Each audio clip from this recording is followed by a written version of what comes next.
Eu queria pedir para os irmãos abrirem suas Bíblias no livro do profeta Zacarias, capítulo 3.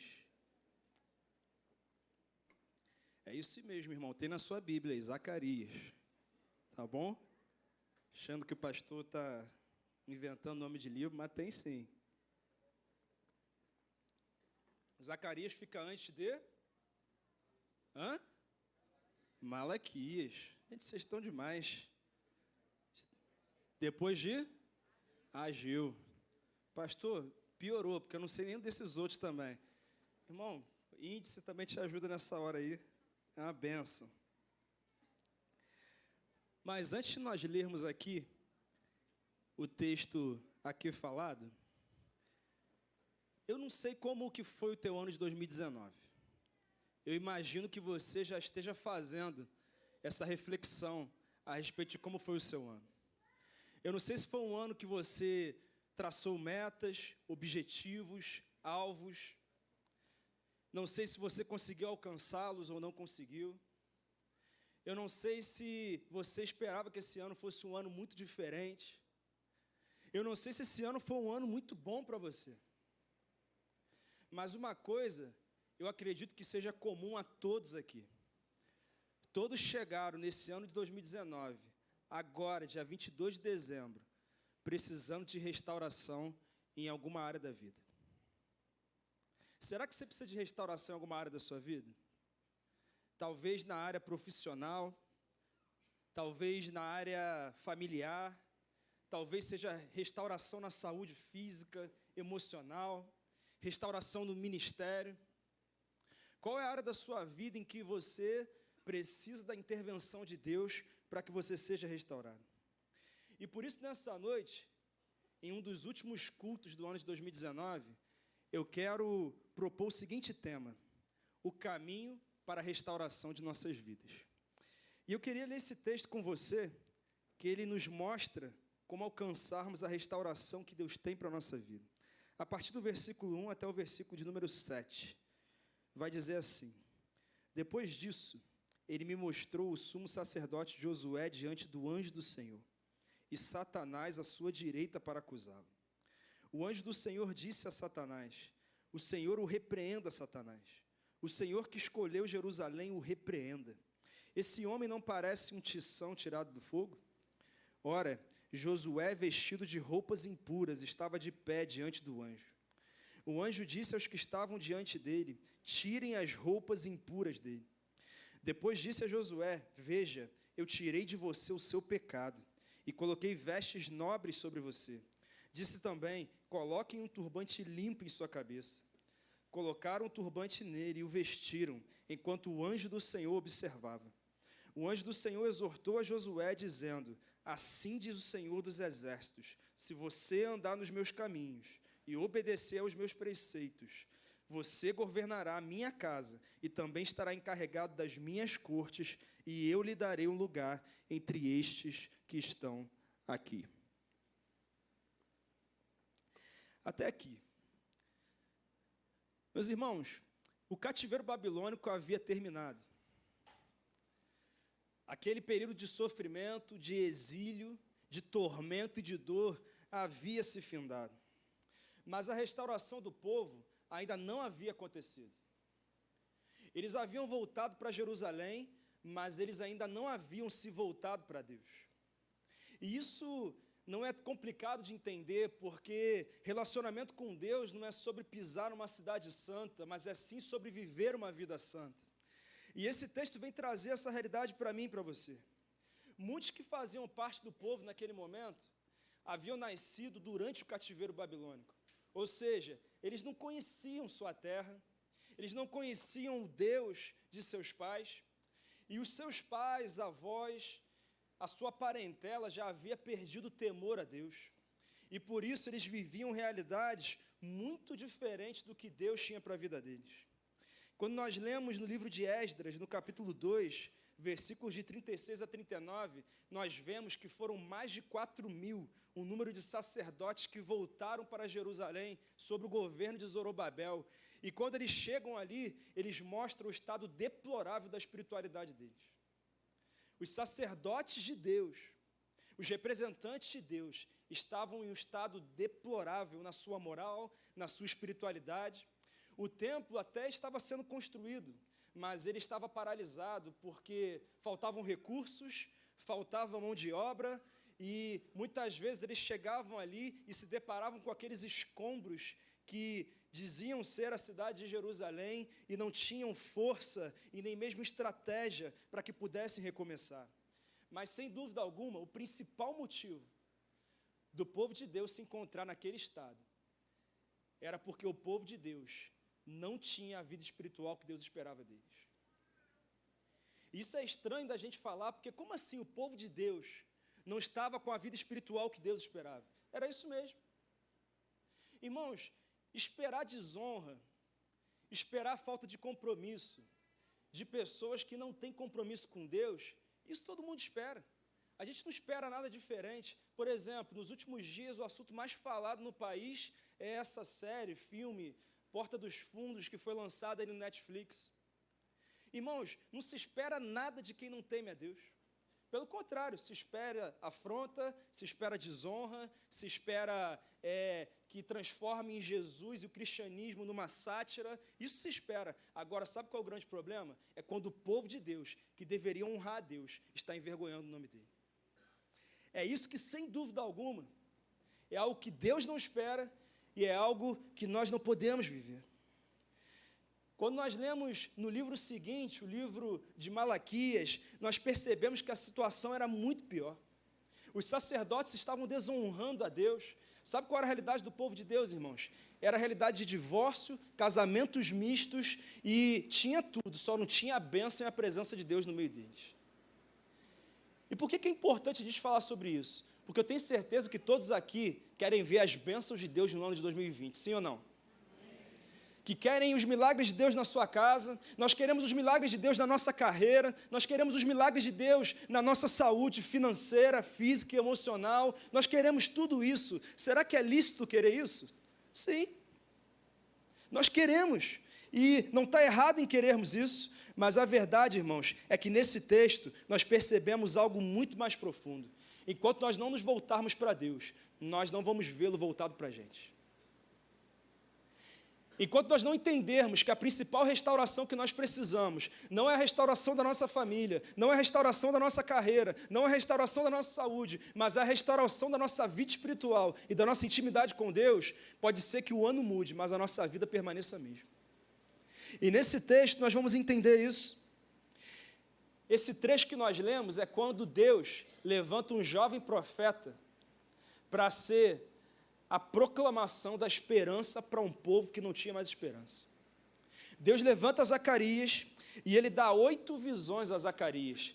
E esse capítulo 3 é uma das visões que Deus dá a ele.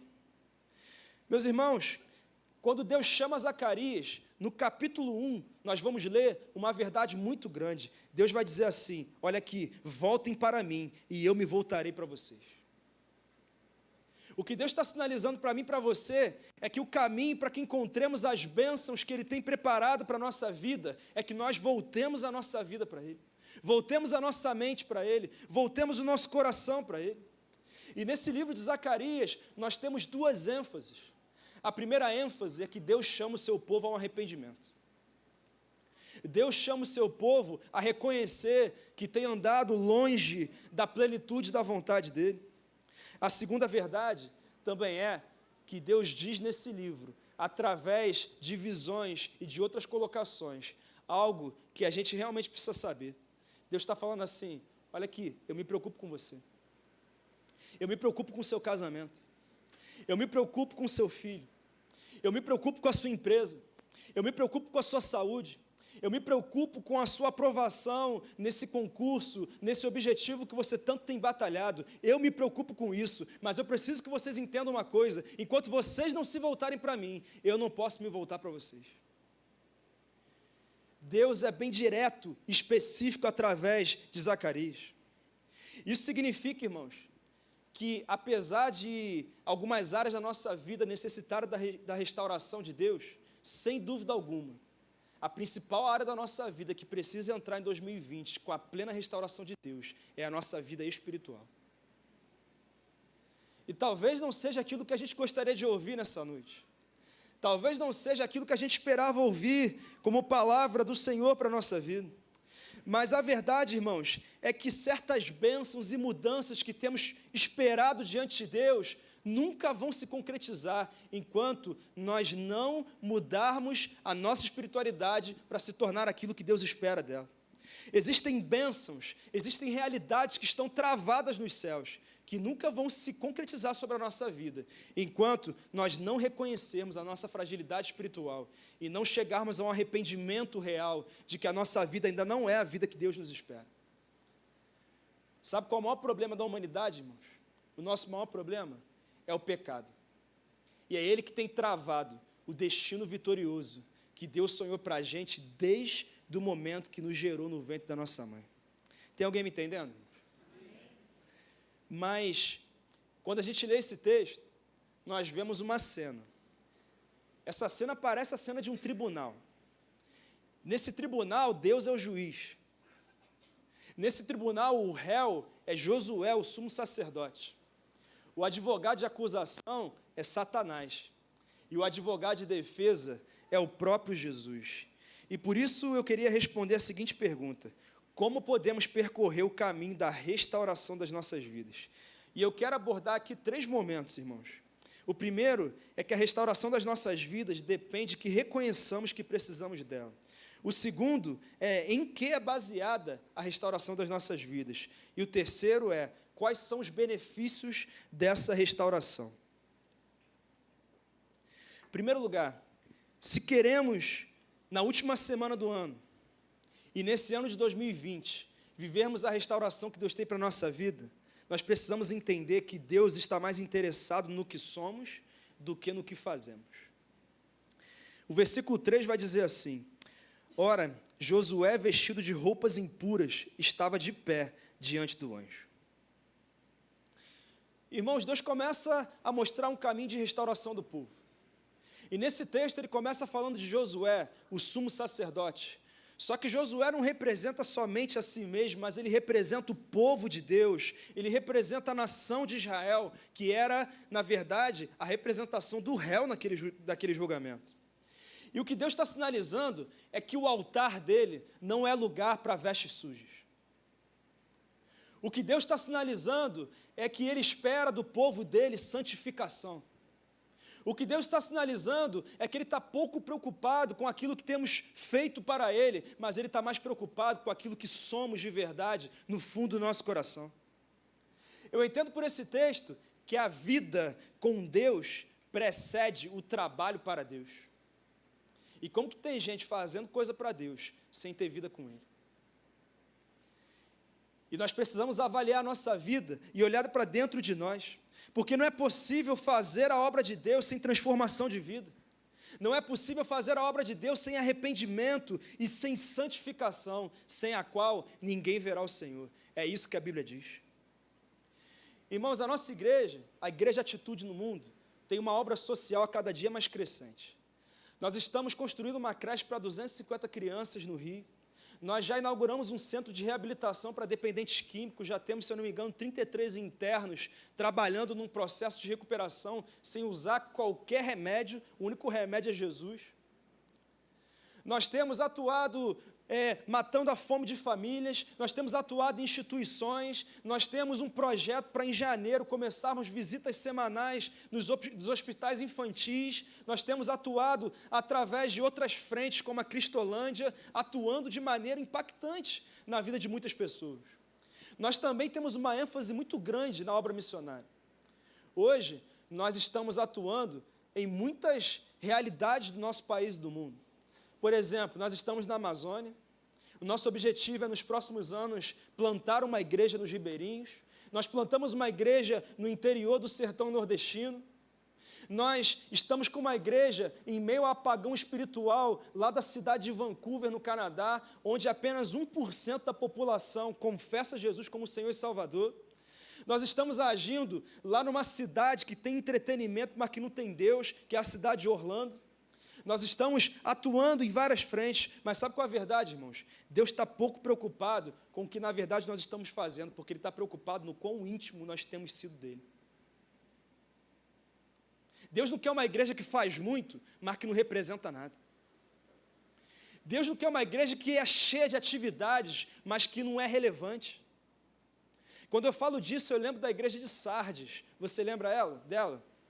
Ela é citada lá em Apocalipse. E Deus olha para aquela igreja e Ele fala, tem fama de estar viva, mas na verdade está morta. Porque pensa que suas atividades é que declaram e determinam que estão vivas, mas na verdade no seu coração ainda não entenderam o que Deus espera delas. Sabe, irmãos, muitas vezes nós líderes cometemos esse erro, porque a gente foca na habilidade e na disponibilidade das pessoas, e às vezes esquecemos de olhar para a espiritualidade. Mas eu entendo com esse texto, que o que acontece no nosso serviço no reino, é resultado do que acontece no nosso quarto secreto de oração. O que eu aprendo nesse texto, é que a frutificação no reino, é resultado de quem somos no nosso dia a dia. E talvez uma grande dificuldade que o povo de Deus tem é que nós nos acostumamos com as coisas sagradas.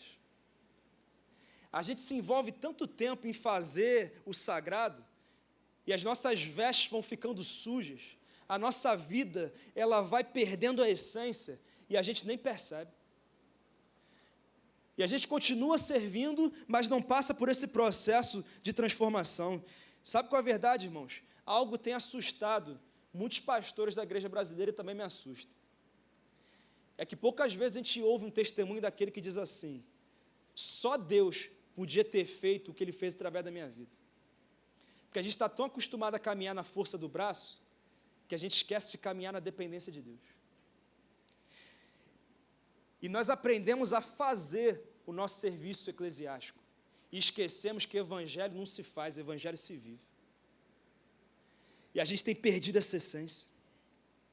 A sensação que eu tenho é de que a maioria dos cristãos ainda não sabe o que é depender de Deus, e por isso só vai até onde o braço aguenta, porque ali é meu caminho de segurança, mas eu não entro num lugar de dependência de Deus, eu não desenvolvo intimidade com Deus, e isso me lembra o que o profeta Isaías vai dizer, em um dos textos mais confrontadores do seu livro. Ele diz assim, ai de vocês que adquirem casas e mais casas, ai dos que se levantam cedo para embebedar-se e se esquentam com vinho até a noite, ai dos que se prendem à iniquidade com cordas de engano e ao pecado com cordas de carroça, ai dos que chamam ao mal bem e ao bem mal.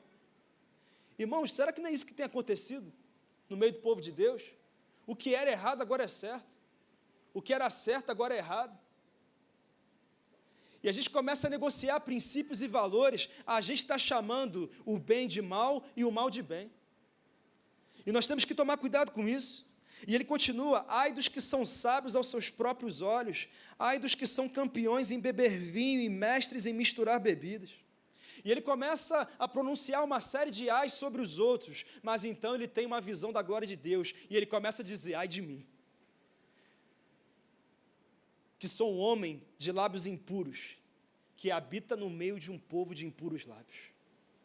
Ele começa a olhar para dentro dele, e começa a dizer, quem sou eu, para querer olhar para o outro, e dizer que ele está devendo a Deus, mas na verdade eu também estou. Irmãos, nesse texto, Josué estava no templo, Josué estava no altar, nessa visão ele estava orando pelo povo, mas ele estava com as vestes sujas. E a primeira coisa que eu aprendo nesse texto é que os sacerdotes de hoje somos eu e você. E Deus requer de nós vestes limpas. Quem está me entendendo? Eclesiastes 9:8 vai dizer, em todo tempo sejam alvas as tuas vestes, e nunca falte o óleo sobre a tua cabeça. Em todo tempo sejam alvas as suas vestes. No dia mau, no dia que Deus disser não, no dia que você pensar que Deus está em silêncio, sejam alvas as suas vestes. No dia da vitória, sejam alvas as suas vestes, e nunca falte o óleo, a unção sobre a tua cabeça. Será que temos feito coisas para Deus sem a unção dEle? Segundo lugar, nesse caminho de restauração da nossa vida, precisamos entender que a nossa autoridade espiritual não pode estar comprometida. Olha o que diz o versículo 5. Coloquem um turbante limpo em sua cabeça. Colocaram o turbante nele e o vestiram, enquanto o anjo do Senhor observava. Irmãos, quando nós vamos consagrar alguém, ungir alguém, nós impomos as mãos sobre que parte do corpo? Sobre a cabeça. Porque a cabeça simboliza autoridade. E quando ele fala sobre colocar um turbante limpo na cabeça do sumo sacerdote, na verdade, ele está dizendo que aquele homem estava servindo a ele não somente com as roupas sujas, mas também com o turbante sujo, com a autoridade comprometida. Isso significa que o sumo sacerdote estava ficando desqualificado para o trabalho. Pastor, por que isso estava acontecendo? Porque o pecado rouba de nós a autoridade espiritual. O pecado rouba de nós a alegria no espírito. O pecado rouba de nós a nossa vitalidade para servir a Deus, a essência do nosso coração. Fazer a obra de Deus com turbante sujo é nos colocar à mercê do ataque frontal de Satanás contra as nossas vidas. E muitas vezes é dessa maneira que temos caminhado. E como que tem casamento sofrendo? Porque o turbante do marido está manchado. Como que tem família sofrendo porque o turbante na cabeça do filho está manchado? Como que tem ministério que não rompe, que não flui, porque o Filho de Deus está com o turbante manchado, está com a autoridade comprometida? Irmãos, nós queremos sim as bênçãos de Deus, nós queremos os milagres dele, mas Isaías 59 vai dizer a seguinte afirmação: vejam, o braço do Senhor não está tão curto que não possa salvar, e o seu ouvido tão surdo que não possa ouvir, mas as suas maldades separaram vocês do seu Deus. Os seus pecados esconderam de vocês o rosto dele, e por isso ele não os ouvirá. Pois as suas mãos estão manchadas de sangue, e os seus dedos de culpa. Os seus lábios falam mentiras e a sua língua murmura palavras ímpias. Ninguém entra em causa com justiça, ninguém faz defesa com integridade. Apoiam-se em argumentos vazios e falam mentiras, concebem maldade e geram iniquidade. O que esse texto quer dizer é que as nossas vestes sujas, o nosso turbante manchado, tem impedido Deus de ouvir as nossas orações. E quando isso acontece, algumas conversas são muito comuns. Pastor, eu tenho orado muito, eu oro muito, pastor, mas nada muda, nada acontece. Eu oro pela minha casa, eu oro pelo meu ministério, eu oro pela minha carreira, mas nada muda, pastor, nada acontece. Sabe por que não acontece, irmãos? Porque talvez o turbante esteja manchado. Porque talvez a autoridade esteja comprometida. Pastor, por que você afirma isso com tanta convicção? Porque a Bíblia vai dizer que a oração do justo pode muito em seus efeitos. Se eu oro e não acontece, alguma coisa está errada, irmão. Se não tem efeito como consequência da minha oração, alguma coisa não está certa. Talvez a autoridade esteja comprometida. E quando isso acontece, nós começamos a temer até mesmo as investidas de Satanás. E o irmão chega, pastor, o diabo está furioso, pastor. Ele está vindo com tudo, pastor. Está difícil. Irmão, isso é verdade muito antes de você falhar com Deus, porque a Bíblia já diz que ele anda ao nosso derredor procurando quem possa tragar. Ele atua contra quem é fiel e também contra quem é infiel. Mas quando a gente está com a autoridade comprometida, sabe o que acontece? A gente começa a temer os ataques do inimigo, porque nós não conseguimos declarar a vitória que Jesus já alcançou sobre ele na cruz. Porque as nossas mentes, os nossos corações e às vezes até mesmo os nossos corpos já estão muito mais sob influência do mal do que sob influência daquele que venceu a morte. Mas em terceiro lugar, para ter a restauração da sua vida, entenda que a oposição de Satanás é uma realidade. Versículo 1 vai dizer assim: depois disso, ele me mostrou o sumo sacerdote Josué diante do anjo do Senhor, e Satanás à sua direita para acusá-los. Irmãos, esse texto nos mostra que Satanás estava se opondo à figura mais importante do contexto religioso da época, o sumo sacerdote. Esse texto também vai dizer que ele estava se opondo no contexto mais sagrado da época, ele estava no altar de Deus. O texto também vai dizer que Satanás estava no lugar mais estratégico para ele se opor, ele estava à direita do sumo sacerdote, à direita do altar de Deus. E o texto também vai dizer que ele estava se opondo no momento mais sagrado da nossa vida, que é quando a gente ora. Josué estava orando e ele estava ali em oposição. Quando eu leio esse texto, eu lembro de um líder religioso, um cara meio arrogante, que uma vez disse assim: eu nem me preocupo com Satanás, porque Satanás não chega nem perto de mim, da minha igreja. Esse negócio de pensar no diabo é besteira. Ele fala isso, mas a Bíblia vai dizer que Satanás não somente chega e entra, mas ele também sobe ao púlpito e fica ao lado direito, atrapalhando quem está ministrando. E se tem uma coisa que eu e você precisamos entender nesse ano de 2020, é que nós não podemos ignorar a existência e a ação de Satanás.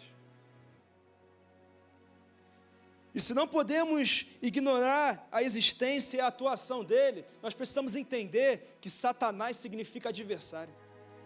E ele trabalha contra a nossa vida. Ele conhece a nossa vida. Depois de Deus, ninguém nos conhece mais do que Ele. Pastor, mas o que eu faço então? Na vida do Filho de Deus, Satanás só entra quando a gente abre uma porta de entrada. E por isso eu queria te perguntar uma coisa. Pensa na tua vida agora. Será que tem alguma porta de entrada aberta para Satanás entrar? Deixa eu te ajudar nessa reflexão. Quais são as palavras que têm saído da tua boca? São palavras que atraem o céu? Ou são palavras que são portas de entrada para que o inferno chegue na sua vida? Às vezes, irmãos, eu me assusto com alguns crentes que falam palavrão assim como se fosse uma coisa normal. Umas conversas meio tortas aí, umas piadas meio imorais. Aí chegar, pastor, mas na minha cidade isso aí não é palavrão não. Você está enganando quem, irmão? A Bíblia vai dizer que a nossa boca tem que ser uma boca de bênção, que a nossa boca precisa abençoar o nosso ambiente e aqueles que nos cercam. O que é que tem saído da sua boca? Às vezes, você tem amaldiçoado a tua própria casa, o seu casamento, o seu filho, a sua empresa e muitas realidades da sua vida. Será que a tua realidade de palavras pronunciadas é de agressividade, é de violência, é de fofocaiada e mentira? As nossas palavras são portas de entrada para o céu e para o inferno. Escolha para quem você quer abrir a porta. E as roupas que nós temos usado, irmãos? Eu fico às vezes assustado com as roupas que a gente usa. Deixa eu te contar uma coisa aqui da minha vida. Quando eu era solteiro, eu ficava de olho aberto, irmão. Eu orava e vigiava. Eu estava sempre atento. Mas como eu estava buscando ser um homem de Deus, eu tinha critérios. E aí quando chegava aquela irmã, né, com aqueles decotes assim, ampliados, com aquelas costas assim, chamativas, com aquele vestido curto, sabe o que eu fazia, irmão? Eu riscava da lista. Não tinha uma lista, isso é um sentido figurado, né? Sabe o que eu riscava? Porque não era a mulher que eu estava procurando, porque eu estava procurando a mulher de Deus. E uma mulher de Deus sabe como se vestir. Eu ia ter muito trabalho, porque a primeira coisa que eu ia falar para ela, se eu começasse um relacionamento, era: olha, você precisa mudar como você está se vestindo. Já ia dar trabalho, né? Então eu não queria trabalho que eu não precisava ter. E a gente tem que pensar sobre isso. Às vezes, certas fotos em redes sociais, fotos sensuais de biquíni, ainda bota um versículo embaixo que: Senhor, meu pastor, nada me faltará. Só falta roupa, o restante não deve estar faltando mesmo não. E deixa eu te falar, você quer um homem de Deus? Então se porte como uma mulher de Deus. Porque naturalmente você vai encontrar alguém que já está no mesmo caminho que você. É natural. Eu também pergunto para você, casado, com quem você tem conversado nas redes sociais, WhatsApp? Será que se seu cônjuge acessasse suas conversas, ele ia ficar feliz com você? Se ele visse os grupos que você está, ele ficaria feliz com os grupos que você faz parte? Nós temos que refletir sobre isso. Irmãos, e a nossa vida devocional? Será que nós temos orado? Eu não estou falando de orar antes da refeição ou orar no momento de intercessão na igreja. Eu estou falando de desenvolver uma vida poderosa de oração. Eu estou falando de seguir o conselho da palavra de Deus em Mateus 6,6, que diz: quando você for orar, vai para o teu quarto, fecha a tua porta e busca o teu pai, e o teu pai que está em secreto te recompensará. Se tem uma coisa que nós precisamos de restauração nesse ano, é da nossa vida de oração, porque a oração move o braço que move o mundo. A oração muda coisas que realidades externas não mudam na gente. Nós temos lido a Bíblia, nós temos jejuado. Sabe qual é a verdade, irmãos? Se não estivermos investindo na nossa intimidade com Deus, estaremos investindo na nossa intimidade com o pecado. É essa a verdade que nós precisamos ouvir. E a tua relação com a bebida? Ah, pastor, eu tenho controle. Será que tem mesmo? Será que no dia que você estiver chateado, irritado ou empolgado demais, você vai ter controle? Será que na hora que o teu limite para o álcool ele subir, você vai continuar no limite que você tinha antes? Será que o teu filho, quando te ver beber, ele também vai ter maturidade para se controlar?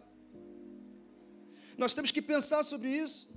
E as pessoas que te acompanham numa prática como essa, é gente de Deus ou gente que não coopera para os planos que Deus tem para você? Irmãos, eu sei que é forte, eu sei que é confrontador, mas nós precisamos viver uma espiritualidade que agrada a Deus.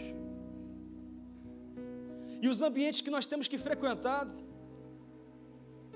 será que os nossos antepassados, que eram radicais em certas coisas, erraram tanto? Porque agora a gente pode estar em qualquer lugar, fazendo qualquer coisa. Nós temos que rever a nossa vida. Você que namora, Jesus está se agradando do seu namoro? A santidade é uma realidade no seu namoro? Ou será que você tem dado portas de entrada para que Ele destrua os sonhos que Deus tem para você? E os casais casados? Como é que está a vida sexual, irmão? Você, esposa, você vai continuar sempre cansado quando teu marido te procurar? Enquanto você diz não para ele, tem um monte aí fora dizendo sim. Pastor, você está dizendo então que se eu digo não, ele tem direito de fazer o que quiser? Eu não estou dizendo isso. Só estou dizendo que nessa área você não está cumprindo o teu papel como esposa. E a Bíblia é muito clara sobre isso. Maridos, será que somos carinhosos com as nossas esposas só quando a gente quer alguma coisa à noite? Ou será que a gente cuida delas, independente do que elas vão dar em troca para a gente?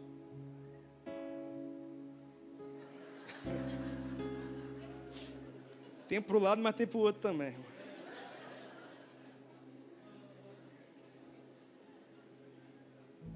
Irmão, a gente descontrai, mas sabe qual é a verdade? Isso também é a porta de entrada onde Satanás entra. E a gente tem que pensar sobre isso. E a tua relação com a igreja? Tem gente que passou semanas, meses aqui dentro e ainda não decidiu se tornar membro da igreja. Não decidiu sair de cima do muro. Não decidiu mergulhar na vontade de Deus. Deixa eu falar uma coisa. Não adianta você não se posicionar diante de Deus e achar que o ano vai mudar, os fogos vão subir, mas o ano não vai mudar. Quer dizer, o ano vai mudar, mas você não, porque você permanece o mesmo. Você tem que se posicionar diante de Deus. A palavra de Deus é: voltem-se para mim e eu me voltarei a vocês. Quem é que está me entendendo aí? Pastor, o que eu faço então? Irmão, é simples. Entenda que apesar do nosso pecado, Deus nos perdoa. Entenda que apesar dos nossos deslizes, Deus nos coloca de pé. Entenda que apesar das nossas fraquezas, Deus nos fortalece. Entenda que apesar das nossas vestes sujas, da nossa autoridade comprometida, Deus não desiste de nós. E o nome disso é graça, é favor imerecido, que não é como algumas pessoas têm falado aí fora, uma liberdade para pecar, mas graça é a sinalização de que o favor de Deus é maior do que o domínio do pecado. E nós precisamos entender isso. É necessário arrependimento. E eu te pergunto, você se reconhece que tem falhado com Deus? Você reconhece que existem questões na sua vida que precisam ser ajustadas? Porque esse é o primeiro passo para que Deus comece uma restauração, aonde Ele vai trazer para a nossa vida tudo aquilo que Ele sonhou para a gente. Segundo momento que eu quero responder, em que a restauração das nossas vidas é baseada? Em primeiro lugar, é baseada na presença de Deus. Versículo 1 vai dizer assim: depois disso, ele me mostrou o sumo sacerdote Josué diante do anjo do Senhor, e Satanás à sua direita para acusá-lo. O texto vai dizer que o caminho da restauração do povo começou quando eles se colocaram diante do Senhor. E diante do Senhor, Deus começou a conduzi-los numa nova realidade. Se tem uma coisa que eu e você precisamos fazer a partir de hoje, é que temos que passar mais tempo diante do Senhor do que passamos diante das propostas do mundo. Precisamos estar mais diante do Senhor do que estamos diante das conveniências da nossa vida. Pastor, mas eu convivo com muita gente que não tem muito compromisso com Deus não, e às vezes não dá para eu evitar isso. Irmão, você conhece um animal chamado garça? Você já ouviu sobre a graça da garça? Ninguém ouviu isso não, né? A garça é um animal que tem seus membros inferiores bem compridos. Se você já viu uma garça, você vai perceber isso. E ela anda por todos os lugares, inclusive em meio à lama. Mas ela consegue percorrer quilômetros no meio da lama, sem sujar em nada as suas vestes. Sabe por que ela consegue isso? Porque ela não se abaixa por nada, irmão. Ela não se rebaixa por nada. Ela anda no meio da lama, mas ela tem os olhos voltados para o objetivo dela.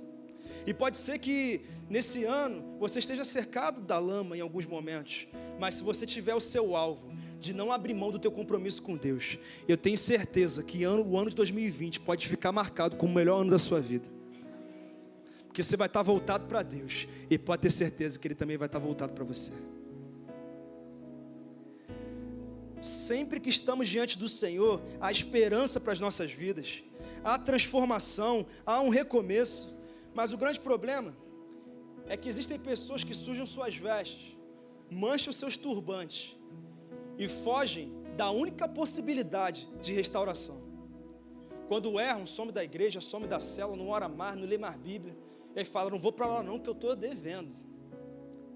Essa semana eu estava conversando com um vendedor de carros, e ele falou assim para mim, pastor, eu não vou para a igreja não, porque eu estou afastado mesmo, pastor.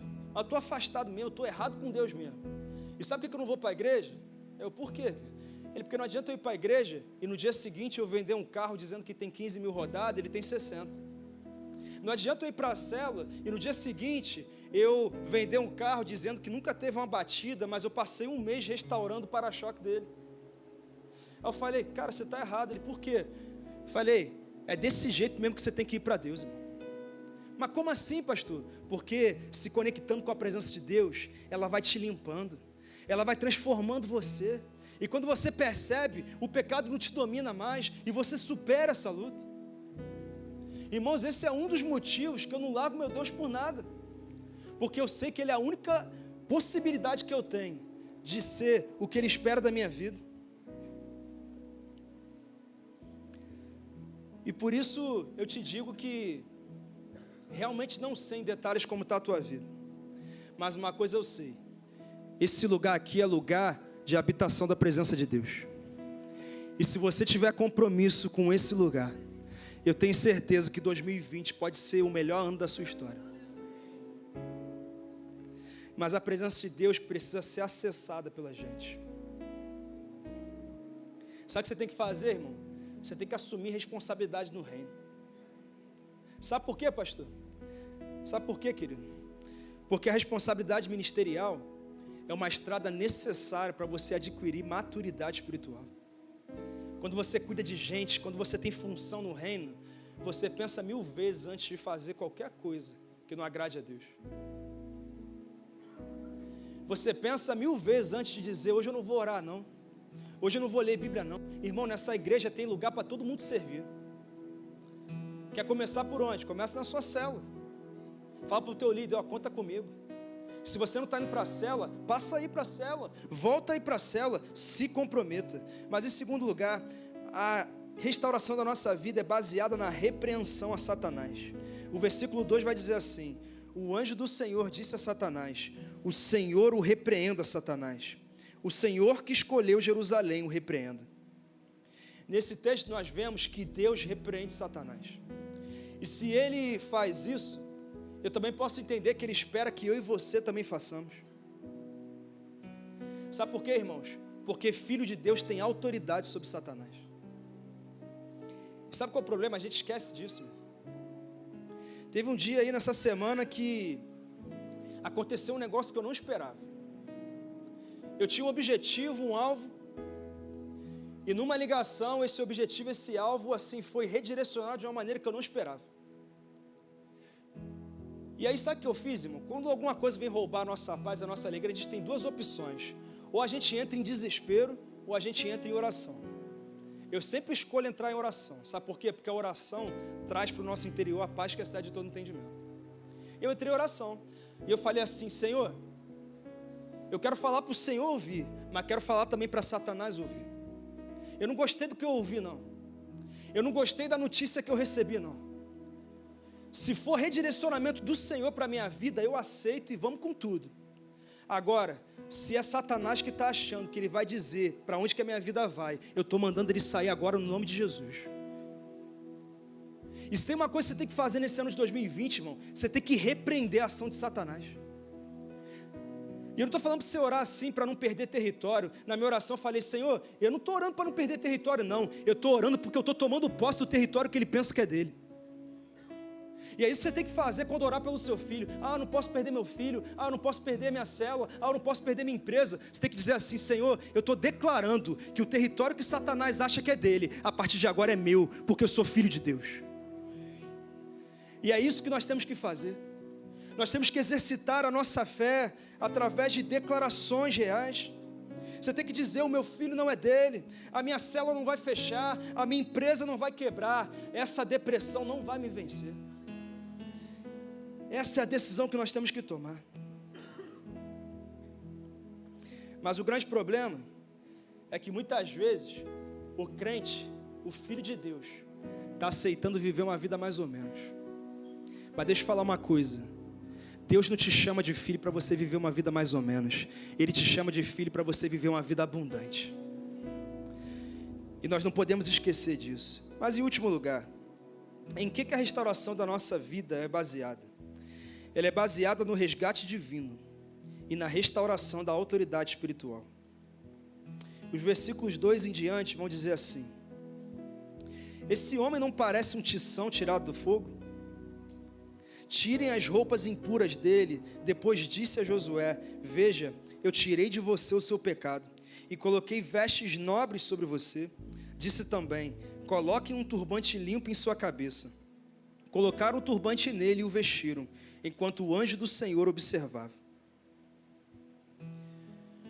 Irmãos, existem duas mentiras que o diabo conta. A primeira mentira é quando ele diz assim: ó, peca, pode pecar à vontade, não vai dar em nada. Você tem liberdade para fazer o que quiser, ainda vai te dar um prazer. E aí quando a gente acredita nessa mentira, ele vem com a segunda mentira. Ele diz: olha, agora que você fez, já era. Agora que você fez, não tem caminho de volta. Agora que você fez, você se lambuza mesmo no pecado aí, porque não tem jeito. E quantas pessoas, às vezes até mesmo filhos de Deus, têm acreditado nisso, e por isso têm vivido escravizadas pelo pecado, pensando que não há como retornar, que não existe mais restauração. Mas deixa eu falar uma coisa para você: Deus é poderoso, não somente para perdoar os seus pecados, mas também para restaurar a sua vida. E você precisa acreditar nisso. Ele pega os nossos pecados e lança no mar do esquecimento. Nós estamos celebrando o que nesses dias? O Natal. E se tem uma mensagem que o Natal traz para esse mundo, é que é possível recomeçar. Quando Jesus chegou aqui, era uma declaração de Deus: olha, todo mundo tem a oportunidade de recomeçar. Natal é recomeço, irmão. Natal é uma nova história. Só que o recomeço só acontece se nós nos arrependermos, pedirmos perdão dos nossos pecados, para que o Cordeiro de Deus possa nos limpar. Eu não quero que você receba essa palavra com o intuito de acusar você, porque eu estou junto com você na posição de réu, irmão. Eu estou junto com você na realidade que preciso de restauração de Deus na minha vida também. Mas eu quero que você receba essa palavra entendendo que o teu arrependimento, o teu reconhecimento de que precisa ajustar a tua vida com Deus, vai destravar o destino vitorioso que Ele tem para você. Nesse texto, a maior autoridade da época, o sumo sacerdote, está sendo perdoado por Deus. E por isso eu entendo que nessa noite aqui, não existe ninguém tão perfeito que não precise de perdão. Assim como também não existe ninguém tão pecador que não possa ser alcançado pela graça maravilhosa de Deus.